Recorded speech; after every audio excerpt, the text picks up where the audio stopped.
Hello everyone, welcome to my channel inspiring you. आज की इस वीडियो में हम बात करेंगे सब्जेक्ट पेडागोजी ऑफ इंग्लिश की। इसमें हमारा आज का टॉपिक है principles linguistic and general, maxims of teaching English, conditions of teaching learning English in Indian schools and suggestions for improvement. जैसा कि आपको फॉर्मेट पता चल चुका है कि पेपर को राइट अप कैसे करते हैं, तो इसलिए आज हम स्टार्ट करेंगे हम अपने मेन टॉपिक से। हमारा पहला टॉपिक है principles of teaching a language. Two types के प्रिंसिपल्स हमारे सिलेबस में हैं, लिंग्विस्टिक एंड जनरल। सबसे पहले हम डिस्कस करेंगे लिंग्विस्टिक प्रिंसिपल्स की, जिसमें हमारा फर्स्ट पॉइंट है गिव प्रायोरिटी टू साउंड्स। जो भी हमारी टारगेट लैंग्वेज होती है उसमें जो साउंड्स होती है उसको हमें प्रायोरिटी देनी चाहिए, क्योंकि साउंड जो है वो एक स्कीम ऑफ टीचिंग होती है। साउंड्स कभी भी आइसोलेशन में प्रेजेंट नहीं की जाती। ये अपीयर होती है प्रॉपर एक्सप्रेशंस एंड सेंटेंसेस जो स्पोक किए जाते हैं इंटोनेशन एंड रिदम के साथ, जो भी नेटिव स्पीकर होता है वो उसे यूज़ करता है। सेकंड पॉइंट है हमारे पास इमिटेशन। इमिटेशन जो है इम्पोर्टेंट प्रिंसिपल है लैंग्वेज लर्निंग का। कोई भी लर्नर जो है वो खुद से कोई भी लैंग्वेज को इन्वेंट नहीं करता है, इसलिए जो गुड स्पीच होती है वो रिजल्ट होता है इमिटेटिंग गुड मॉडल्स का। मॉडल्स जो होते हैं शुड बी इंटेलिजिबल होने चाहिए। इमिटेशन जो है वो फॉलो होती है इंटेंसिव प्रैक्टिस के साथ, जो हमें हेल्प करती है लैंग्वेज सिस्टम में मास्टरी करने में। थर्ड पॉइंट है हमारे पास कंट्रोल वोकैबलरी। वोकैबलरी जो है वो अंडर कंट्रोल होनी चाहिए। ये in the context of real situation में टॉट एंड प्रैक्टिस करवाई जानी चाहिए, जिसकी वजह से जो उसका मीनिंग है वो अच्छे से क्लैरिफाई हो सके। फोर्थ पॉइंट है ग्रेडेड पैटर्न्स। इस पॉइंट का मतलब है कि जो टीचर है वो प्रीवियस वन के साथ साथ न्यू एलिमेंट और पैटर्न को ऐड करता जाए। इससे होगा कि न्यू पैटर्न्स ऑफ लैंग्वेज जो है वो इंट्रोड्यूस होंगी एंड हम प्रैक्टिस करेंगे वोकैबलरी के साथ साथ जो स्टूडेंट्स को ऑलरेडी पता होगी। फिफ्थ पॉइंट है हमारे पास selection and gradation. Good teaching का जो फर्स्ट स्टेप है वो है कि जो लैंग्वेज मटेरियल को हमने टॉट करवाना है उसकी सिलेक्शन करना। सिलेक्शन जो है वो डन हो सकती है in respect of grammatical items and vocabulary and structure से। सिलेक्शन ऑफ लैंग्वेज आइटम्स में इन्वॉल्व होगा frequency, range, coverage, availability, लर्नेबिलिटी and teachability. And gradation का मतलब है लैंग्वेज आइटम्स को प्लेस करना ऑर्डर में। ग्रेडिंग जो है वो इन्वॉल्व होती है ग्रुपिंग एंड सीक्वेंस में। ग्रुपिंग का कंसर्न होता है system of the language and उसकी स्ट्रक्चर पर। ग्रुपिंग का मतलब है कौन सी sounds, words, phrases and meanings को हमने पढ़ाना है। जैसे कि हमारे पास होती है 5 टाइप्स ऑफ ग्रुपिंग, जिसमें हमारे पास पहली है फोनेटिक ग्रुपिंग, जिसमें होती है ग्रुपिंग अकॉर्डिंग टू साउंड्स। जैसे कि एग्जांपल है सेम साउंड जो हमारी प्लेस करती हैं एक ही ग्रुप में, जैसे कि cat, bat, mat, fat etcetera. And second हमारे पास है लेक्सिकल ग्रुपिंग, जिसमें ग्रुपिंग होती है अकॉर्डिंग टू लेक्सिकल सिचुएशंस की, जिसमें एग्जांपल है school, teacher, headmaster, PN, classroom, library. इसमें जो सारे ग्रुप्स हैं वो किसके अराउंड घूम रहे हैं? स्कूल के। थर्ड टाइप की ग्रुपिंग है हमारे पास ग्रामेटिकल ग्रुपिंग, जिसमें ग्रुपिंग होती है अकॉर्डिंग टू सिमिलर पैटर्न्स के, जैसे कि माई बुक, हिज बुक, ये एक पैटर्न होता है। तो जैसे कि in the room, in the corner, in the class, in the garden etcetera, ये होगी फ्रेज ग्रुपिंग। और टाइप की ग्रुपिंग है हमारे पास सिमेंटिक ग्रुपिंग। इसमें ग्रुपिंग होती है अकॉर्डिंग टू मीनिंग, जैसे कि एग्जांपल है हमारे पास स्कूल, कॉलेज, यूनिवर्सिटी, ऐसे ही bicycle, rickshaw, car, train, aeroplane etcetera. And last type की ग्रुपिंग है हमारे पास स्ट्रक्चर ग्रुपिंग। इसमें ग्रुपिंग होती है इन द स्ट्रक्चर्स, जिसका मतलब है कि कैसे सिलेक्टेड आइटम जो फिट होती हैं अदर में, जैसे कि sounds into words, words into phrases, phrases into clauses and sentence में, ऐसे ही सेंटेंस किस में? कॉन्टेक्स्ट में। तो थी ग्रुपिंग की बात। अब हम करेंगे सीक्वेंस की बात। सीक्वेंस का मतलब होता है what comes after what.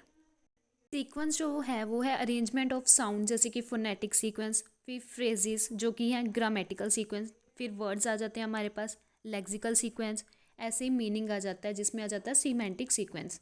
Sequence of structure जो है वो इम्प्लाइज करते हैं डायरेक्शन को, एक्सपेंशन को, variation and length of the structure को। अब हमारे पास 6 पॉइंट है द ओरल वे। इसके तो नेम से ही क्लियर होता है कि ये सबसे श्योरेस्ट वे है लैंग्वेज को लर्न करने का। जब तक हम बोलेंगे नहीं तब तक हम सीखेंगे नहीं किसी भी लैंग्वेज को। एंड हमारे पास नेक्स्ट पॉइंट है प्रायोरिटीज़ ऑफ लैंग्वेज स्किल्स। हमें पता है कि हमारे पास 4 फंडामेंटल स्किल्स हैं लिसनिंग, अंडरस्टैंडिंग के साथ speaking, reading and writing. Listening and speaking जो है वो प्राइमरी स्किल्स हैं, वाइल जो रीडिंग एंड राइटिंग जो है हमारे पास वो सेकेंडरी स्किल्स हैं। रीडिंग एंड राइटिंग को हम रीइंफोर्समेंट स्किल भी कह देते हैं। ये जो दोनों स्किल्स हैं ये हमें रीइंफोर्स करते हैं कि हमने क्या सीखा है थ्रू अंडरस्टैंडिंग एंड स्पीकिंग के साथ, कि सुना क्या है हमने और हमने बोला क्या है, उससे हमें क्या पता चला है। In fact understanding and speaking speed up करते हैं हमारे रीडिंग प्रोसेस को, एंड रीडिंग के बाद ही आती है हमारी राइटिंग को ये इंट्रोड्यूस करते हैं। लास्ट पॉइंट है हमारे पास यूज़ मदर टंग स्पेरिंगली। इस पॉइंट में है कि जैसे हम इंग्लिश को टीच करते हैं उसमें हमें थोड़ी मदर टंग लैंग्वेज को भी थोड़ा सा बीच में इन्वॉल्व करना चाहिए, ताकि बच्चे जो हैं वो उस कंसेप्ट को इजीली समझ सकें, क्योंकि जो अर्ली स्टेज होती है उसमें एक्सप्लेनेशन जो होती है हमें मदर टंग में देनी चाहिए, ताकि जो पुपिल्स जो होते हैं वो इजीली उसे अंडरस्टैंड कर सकें। एंड इसमें ये भी ज़रूरी है जो स्टूडेंट्स हैं वो अपनी मदर टंग की लैंग्वेज को यूज़ ना करें क्लासरूम में। इसके बाद हमारे पास है जनरल या साइकोलॉजिकल प्रिंसिपल्स। इसमें हमारा फर्स्ट पॉइंट है मोटिवेशन। मोटिवेशन जो है वो लैंग्वेज लर्निंग का इम्पोर्टेंट फैक्टर है जो हेल्प करता है सेकंड लैंग्वेज को लर्न करने में। मोटिवेशन जो है वो हेल्प करती है स्टूडेंट्स में इंटरेस्ट क्रिएट करने में, किसी भी नई लैंग्वेज को सीखने में। पुपिल्स का इंटरेस्ट जो है वो नंबर ऑफ़ वे से अराउज होता है, ऐसे ही लैंग्वेज को लर्न करने में उनका जो इंटरेस्ट और अट्रैक्शन होता है वो इंक्रीज़ होता है। ये डन हो सकता है with the help of pictures, charts, models, flash cards, black board sketches and similar other visual devices के साथ, जैसे कि टेप रिकॉर्डर है जो मोस्ट इफ़ेक्टिव है टीचिंग ऑफ प्रोनाउंसिएशन में। इसका जो एम है कि स्टूडेंट्स जो है वो मैक्सिमली एक्सपोज कर सके टारगेट लैंग्वेज को इन variety of context and situation को, नोट आइसोलेशन में। सेकंड पॉइंट है हमारे पास इमीडिएट करेक्शन। अगर पुपिल्स को इमीडिएट करेक्शन मिलती रहेगी इससे उनके जो रिस्पॉन्सेज है वो काफ़ी इम्प्रूव होंगे। बट हमें याद रखना चाहिए कि जो करेक्शंस हैं वो इमीडिएटली करेक्ट कर लेनी चाहिए कि पुपिल्स जो है वो अपने आप को अच्छे से इम्प्रूव कर सके। करेक्शंस इस वे में होने चाहिए जैसे कि उससे वो सीख सकें, ना कि वो फ्रस्ट्रेट या डिस्करेजमेंट फील करें। थर्ड पॉइंट है हमारे पास रीइंफोर्समेंट। इमीडिएट रीइंफोर्समेंट जो है वो एक इम्पॉर्टेंट प्रिंसिपल है, क्योंकि ये एक्सपेरिमेंटली प्रूव किया गया है कि जो रीइंफोर्समेंट ऑफ करेक्ट रिस्पॉन्सेज है वो हेल्प करते हैं बेटर लर्निंग में। फोर्थ पॉइंट है हमारे पास फ्रीक्वेंट रिव्यू। फ्रीक्वेंट रिव्यू जो है वो एक इम्पॉर्टेंट साइकोलॉजिकल प्रिंसिपल है। फ्रीक्वेंट रिव्यू एंड जो सेम मटेरियल की री एंट्री है वो नेसेसरी होती है रिटेंशन के लिए। इस प्रोसेस में जो है मटेरियल की variation essentially introduce and practice की जानी चाहिए। फिफ्थ पॉइंट है हमारे पास करेक्ट रिस्पॉन्सेज। ये एक इम्पॉर्टेंट साइकोलॉजिकल प्रिंसिपल है जो क्लासरूम एक्टिविटीज़ में लैंग्वेज स्किल को स्ट्रेंथन करने में हेल्प करता है। जो भी टेक्निक्स इंग्लिश टीचर यूज़ करता है वो एनकरेज करती है maximum rate of correct responses को, जिससे जो चिल्ड्रन है वो फील करता है success, achievement and assure progress को। लास्ट पॉइंट है हमारे पास practice in everyday situations. Language best learn की जाती है जब हम उसे एवरीडे सिचुएशन में प्रैक्टिस करें। इन शॉर्ट में अगर हम बात करें चिल्ड्रन और उनका जो इन्वायरमेंट है और उनका जो एक्सपीरियंस है वो हमारा स्टार्टिंग पॉइंट हो सकता है, जिसमें वो रिकॉल कर सकते हैं समथिंग फैमिलियर को, वो रिलेट कर सकते हैं और कंट्रास्ट कर सकते हैं न्यू लैंग्वेज आइटम को लर्न करने में। ये हमारे बेसिक प्रिंसिपल्स थे लैंग्वेज लर्निंग एंड टीचिंग के। नेक्स्ट टॉपिक है मैक्सिम्स ऑफ टीचिंग। इस टॉपिक को हमने टेक्निक्स ऑफ टीचिंग में कवर कर लिया था, इसलिए हम मूव करते हैं हमारे नेक्स्ट टॉपिक पर, conditions of teaching learning English in Indian schools. First point है हमारे पास ओवर क्राउडेड क्लासेस। एक इंग्लिश टीचर के लिए ये बहुत चैलेंजिंग होगा कि एक ओवर क्राउडेड क्लासेस जिसमें स्टूडेंट्स 100 to 120 हों उसको हैंडल करना और हर एक इंडिविजुअल स्टूडेंट को अटेंशन देना।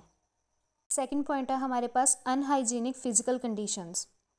ये एक अनदर बिग फैक्टर है टीचिंग लर्निंग लैंग्वेज में, क्योंकि अगर सीटिंग अरेंजमेंट प्रॉपर नहीं होगा, बेंचेस प्रॉपर नहीं होंगे, लाइटनिंग नहीं होगी, इस वजह से वो स्टूडेंट्स अच्छी तरह से लैंग्वेज को लर्न नहीं कर पाएंगे। इसी में लार्ज क्लासेस की भी प्रॉब्लम आ जाती है, जिसको हमने फर्स्ट पॉइंट में डिस्कस कर लिया है। थर्ड पॉइंट है हमारे पास लैक ऑफ कॉम्पिटेंट टीचर्स। ये एक अनदर मेन ट्रबल है इंग्लिश टीचिंग में। इनकम्पिटेंट टीचर्स का मतलब है कि हमारे पास वो ट्रेन टीचर्स नहीं हैं जो इस प्रोफेशन के हैं, जो इस स्किल्स में माहिर हैं, जिनके पास वो सारी अचीवमेंट्स और न्यू टेक्निक्स नहीं हैं। तो दैट्स वाई ये अनदर मेजर कंडीशन है teaching learning English in schools में। फोर्थ पॉइंट है हमारे पास faulty methods of teaching. India में इंग्लिश टीचिंग जो है वो सफ़र करी है ये फॉल्टी मेथड्स ऑफ टीचिंग के। जो मोस्ट ऑफ़ द स्कूल्स होते हैं उसमें जो है वो ट्रांसलेशन मेथड को ही फॉलो करते हैं। जैसे कि टीचर पिकअप करते हैं रीडर को, वो ट्रांसलेट करते हैं पैराग्राफ को और उनके मीनिंग्स जो हैं वो डिफ़िकल्ट वर्ड्स के वो ब्लैक बोर्ड पर लिखते हैं एंड स्टूडेंट्स को है जो होमवर्क दे देते हैं, असाइन कर देते हैं। इसमें किसी भी चीज़ की अटेंशन नहीं दी जाती, जैसे कि प्रोनाउंसिएशन प्रैक्टिस में, लिसनिंग कम्प्रीहेंशन में एंड स्ट्रक्चर प्रैक्टिस में। फिफ्थ पॉइंट है हमारे पास apathy to new techniques and procedures. New generation of teachers जो हैं उनको ट्रेनिंग दी जाती है न्यू मेथड्स ऑफ टीचिंग की, बट जब ये जॉब में आ जाते हैं तो वो इन सबको निगलेक्ट कर देते हैं एंड ये फॉलो करते हैं रूटीन मेथड ऑफ टीचिंग को। नेक्स्ट पॉइंट है हमारे पास faulty approach to the teaching of grammar. Teachers को कह दिया जाता है कि आप definitions, rules, narration and other things को मेमोराइज कर लो, पर उसकी प्रैक्टिस नहीं करवाई जाती की वजह से ग्रामर की टीचिंग जो है वो प्रॉपरली कोरिलेट नहीं हो पाती टेक्स्ट बुक के लेसन से। ऐसे ही ये सेम है टीचिंग ऑफ ट्रांसलेशन में भी। नेक्स्ट पॉइंट है हमारे पास non availability of good text books. अगर पुपिल्स के पास सही टेक्स्ट बुक्स नहीं होंगी तो वो अच्छे से लैंग्वेज को लर्न नहीं कर पाएंगे एंड ये बुक्स जो है वो new methods of teaching English की नीड्स को पूरा नहीं कर पाएंगी। नेक्स्ट पॉइंट है हमारे पास inadequate provision of teaching aids. Teaching aids जो हैं वो बहुत इंपॉर्टेंट रोल प्ले करते हैं एंड ये टीचिंग लर्निंग प्रोसेस को इफ़ेक्टिव बना देते हैं।